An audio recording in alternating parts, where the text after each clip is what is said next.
भगवत गीता अध्याय 2 सांख्य योग। नमस्कार मित्रों, स्वागत है आपका अनंत चीजें में। आज हम भगवत गीता के दूसरे अध्याय सांख्य योग की गहराई को समझेंगे।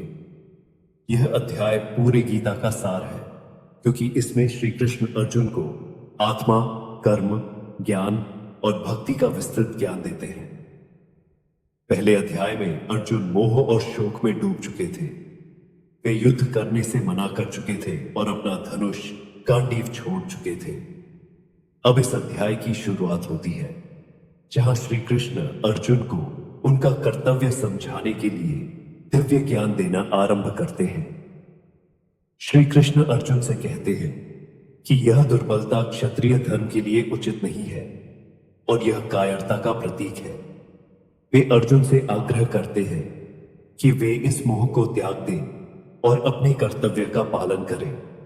फिर अर्जुन श्री कृष्ण को अपना गुरु मानते हुए शरण में जाते हैं और कहते हैं कि वे अब शिष्य बनकर उनके चरणों में समर्पित हैं और उनसे मार्गदर्शन चाहते हैं। अब श्री कृष्ण आत्मा के अमृत का ज्ञान देते हैं।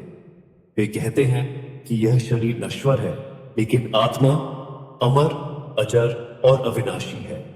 आत्मा कभी जन्म नहीं लेती और कभी मरती नहीं। यह केवल एक वस्त्र की तरह शरीर को त्याग कर नया शरीर धारण कर लेती है। श्री कृष्ण कहते हैं कि जैसे मनुष्य पुराने कपड़ों को त्याग कर नए कपड़े धारण करता है, वैसे ही आत्मा भी पुराने शरीर को छोड़कर नया शरीर धारण करती है। अतः जो व्यक्ति इस आत्मा के स्वरूप को जानता है, वह शोक नहीं करता। श्री कृष्ण अर्जुन से कहते हैं कि जिनका जन्म हुआ है उनकी मृत्यु निश्चित है और जिनकी मृत्यु हुई है उनका पुनर्जन्म निश्चित है। अतः जो अवश्य भावी है उसके लिए शोक करना बुद्धिमानी नहीं है। श्री कृष्ण अर्जुन को कर्मयोग का भी उपदेश देते हैं। वे कहते हैं कि मनुष्य को अपने कर्म में ही अधिकार है, लेकिन फल पर नहीं। इसलिए बिना फल की चिंता किए हुए अपने कर्तव्य का पालन करना चाहिए। यह संसार में सफल जीवन का सबसे महत्वपूर्ण सिद्धांत है। कर्म को त्यागने की बजाय निष्काम भाव से कर्म करने से ही जीवन में उन्नति होती है। वे अर्जुन को यह भी समझाते हैं कि जो व्यक्ति सुख दुख, लाभ हानि और जय पराजय को समान भाव से स्वीकार करता है, वही सच्चा योगी है। श्री कृष्ण फिर बताते हैं कि जो व्यक्ति अपनी इंद्रियों को वश में कर लेता है, वही सच्ची बुद्धि प्राप्त करता है। जो व्यक्ति अपनी इंद्रियों को भौतिक सुखों की ओर बहने देता है, वह मोह और अज्ञान में फंस जाता है। उन्होंने यह भी बताया कि इंद्रियों का संयम और मन की स्थिरता ही सच्ची शांति की ओर ले जाती है।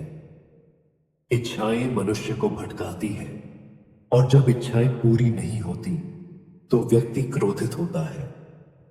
क्रोध से भ्रम उत्पन्न होता है, भ्रम से बुद्धि नष्ट हो जाती है और बुद्धि नष्ट होने पर व्यक्ति का पतन हो जाता है। इसलिए जो व्यक्ति आत्मसंयम में रहता है और मन को वश में रखता है, वही स्थिर बुद्धि वाला कहलाता है। अंत में श्री कृष्ण अर्जुन को यह ज्ञान देते हैं कि जो व्यक्ति संसार के दुख सुख से परे हो जाता है, जो किसी भी परिस्थिति में विचलित नहीं होता और जो अपनी इंद्रियों को वश में रखता है, वही मोक्ष प्राप्त करता है। ऐसा व्यक्ति सभी इच्छाओं को त्याग कर आत्मा के स्वरूप में स्थित हो जाता है और वही ब्रह्म निर्वाण को प्राप्त करता है। इस प्रकार भगवत गीता के दूसरे अध्याय में श्री कृष्ण ने अर्जुन को आत्मा का ज्ञान, कर्मयोग का रहस्य और स्थित प्रज्ञ पुरुष के लक्षणों को विस्तार से समझाया। यह अध्याय हमें सिखाता है कि हमें अपने कर्तव्य का पालन निष्काम भाव से करना चाहिए।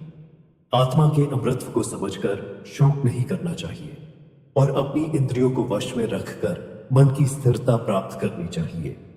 यदि आपको यह वीडियो पसंद आई हो तो इसे लाइक करें, शेयर करें और चैनल को सब्सक्राइब करें। अगली वीडियो में हम अध्याय 3 यानी कर्मयोग पर विस्तार से चर्चा करेंगे। जय श्री कृष्ण।